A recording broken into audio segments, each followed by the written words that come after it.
तो मैं पाठक आप सभी का स्वागत करता हूँ आपके अपने चैनल ऑनलाइन एग्ज़ाम से।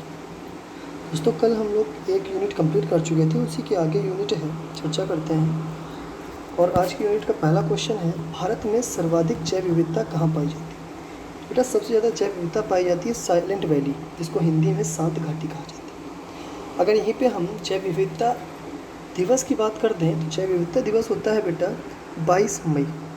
3 दिवस बहुत इंपॉर्टेंट हैं, 22 मार्च जल दिवस, 22 अप्रैल पृथ्वी दिवस और 22 मई को होता है जैव विविधता दिवस। जैव विविधता जिसको हम लोग बायोडाइवर्सिटी कहते हैं। बेटा एक क्वेश्चन अगर और आ जाए कि जैव विविधता वर्ष किसे कहा गया और जैव विविधता दशक किसे कहा गया, ये दोनों चीज़ आप कमेंट बॉक्स में करके बताइए कि जैव विविधता वर्ष और जैव विविधता दशक किसे कहा गया। यहीं पे एक ऑप्शन लिखा है फूलों की घाटी। फूलों की घाटी कहाँ पे स्थित है? तो बेटा वो स्थित है उत्तराखंड में, देवों की नगरी उत्तराखंड में फूलों की घाटी स्थित है। अगला क्वेश्चन है बेटा, कहाँ भागीरथी और अलकनंदा मिलकर गंगा बनाती है। बेटा शुरुआत में जब हम बात करते हैं तो उत्तराखंड के देवप्रयाग नामक स्थान पे आके भागीरथी और अलकनंदा मिलती है और यहीं से इसका नाम क्या हो जाता है, गंगा। जब ऊपर उत्तराखंड से ये दो नदियाँ निकलती हैं तब इनका नाम गंगा नहीं होता। हम लोग सबको पता हो गौमुख से निकली हुई है। ये शुरुआत में भागीरथी फिर अलकनंदा और दोनों का मिलन होता है देवप्रयाग में, और बस यहीं से इन दोनों के मिलने से ही इसका नाम क्या हो जाता है, गंगा। गंगा से याद आया कि अभी यूक्रेन से हाल ही में यूक्रेन में जो फंसे लोग थे वहाँ से भारत में जो अपने लोगों को वापस लाने के लिए एक मिशन चलाया गया था, उसका नाम क्या था, ऑपरेशन गंगा। वहीं पे अगर हम बात करते हैं अफ़गान जलेबी यानी कि अफ़गानिस्तान की, तो अफ़गानिस्तान में जो लोग फंसे हुए थे वहाँ से उनको वापस लाने के लिए ऑपरेशन, कौन सा ऑपरेशन चलाया गया था, ऑपरेशन देवी शक्ति। तो अफ़गानिस्तान से ऑपरेशन देवी शक्ति, यूक्रेन से ऑपरेशन गंगा। बेटा याद कैसे करेंगे दोनों का? बेटा गंगा सबसे लंबी है और यूक्रेन की दूरी भी अफ़गानिस्तान की अपेक्षा दूरी है, लंबी है। तो गंगा हो गया यूक्रेन से और देवी शक्ति हो गया अफ़गानिस्तान से। अगला क्वेश्चन है बच्चा, कौन सा ग्रह सबसे ज़्यादा चमकीला ग्रह? बेटा सबको पता है सबसे ज़्यादा चमकीला ग्रह कौन सा है, शुक्र है। शुक्र जो है वो सौर मंडल का सबसे ज़्यादा चमकीला ग्रह है। हम बात करते हैं पृथ्वी की जुड़वा बहन कौन है, तो वो भी शुक्र है। हम बात करते हैं भोर का तारा किसे कहा जाता है, शुक्र को। सांझ का तारा किसे कहा जाता है, शुक्र को। यानी कि पृथ्वी के समान आकार और पृथ्वी की तरह ही देखने में होने के कारण इस ग्रह को पृथ्वी की जुड़वा बहन भी कहा जाता है। बेटा लाल ग्रह, मंगल ग्रह की बात करते हैं तो मंगल ग्रह को लाल ग्रह के नाम से भी जाना जाता है। सबसे बड़ा ग्रह बात करते हैं तो बृहस्पति है। सूर्य के सर्वाधिक निकट ग्रह की बात करते हैं तो वो बुध है। अगला क्वेश्चन है, दुनिया की सबसे बड़ी ताज़े पानी की झील।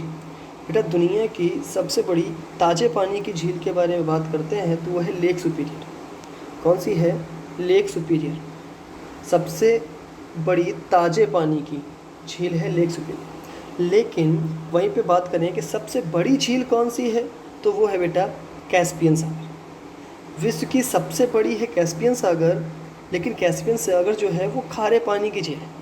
उसने पूछा है सबसे बड़ी ताज़े पानी की, तो ताज़े पानी की लेक सुपीरियर। अगर सिर्फ क्वेश्चन ये पूछता है विश्व की सबसे बड़ी झील कौन सी है, तो है कैस्पियन सागर। दक्षिण भारत में सबसे ऊंची चोटी। बेटा दक्षिण भारत में सबसे ऊंची चोटी है अनाईमुडी, जिसकी ऊंचाई 2695 मीटर है। दोदा बेटा एक नीलगिरी जो पहाड़ी है उसकी सबसे ऊंची चोटी है क्या, उसका नाम है दोदा बेटा। यहाँ पे एक ऑप्शन लिखा है दोदा बेटा। तो ये बेटा नीलगिरी पहाड़ी की सबसे ऊंची चोटी है, जबकि दक्षिण भारत की सबसे ऊंची नहीं है।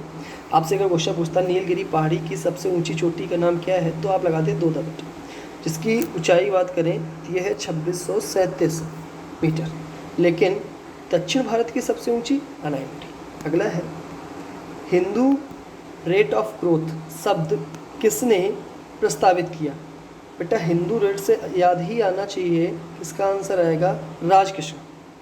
कैसे याद रखेंगे सर याद नहीं रह पाता है, ऐसे कैसे नहीं याद रह पाता है बेटा। यहाँ पे हिंदू और ग्रोथ आ रहा है, जाहिर सी बात है ग्रोथ, हमें अगर ग्रोथ करनी है तो हमें कृष्ण के दरबार में जाना पड़ेगा, और जब कृष्ण के दरबार में जाएंगे तभी हम अपना राजकाज अच्छे से बना सकते हैं।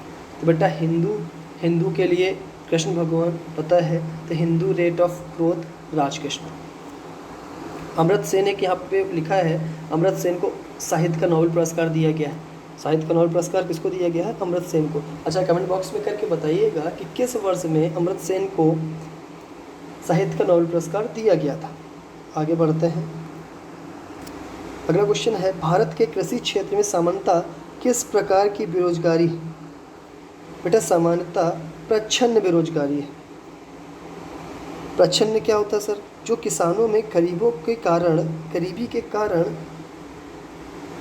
गरीबी के कारणों में प्रमुख कारण है, वही है सर प्रच्छन्न बेरोजगारी। आगे बढ़ते हैं। भारत में हरित क्रांति का जनक किसे कहा जाता है? बेटा हरित क्रांति भारत में MS स्वामीनाथन। अच्छा, बात करें विश्व में, नॉर्मन बोरलॉग, पता है आपको, सभी को पता है। आगे बढ़ते हैं।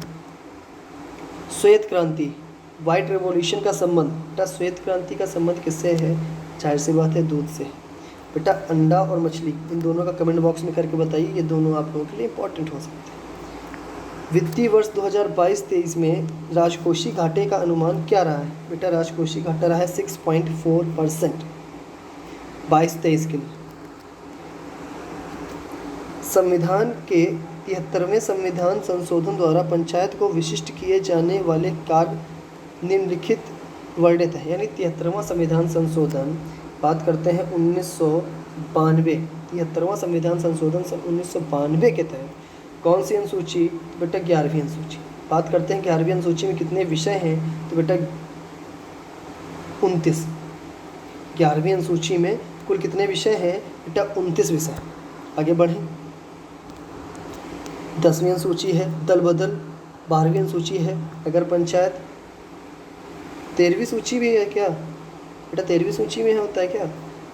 आगे बढ़ते हैं।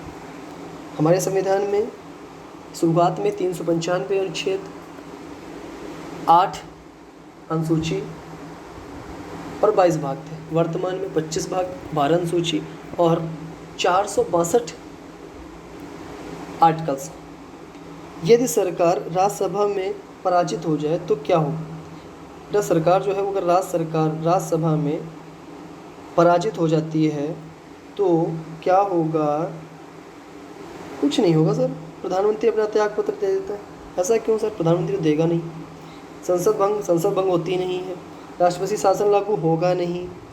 यदि सरकार राज्यसभा में पराजित हो जाती है तो सरकार के ऊपर कोई प्रभाव नहीं पड़ता, क्योंकि हम बात करते हैं आर्टिकल की, तो आर्टिकल 75 के सब क्लॉज 3 में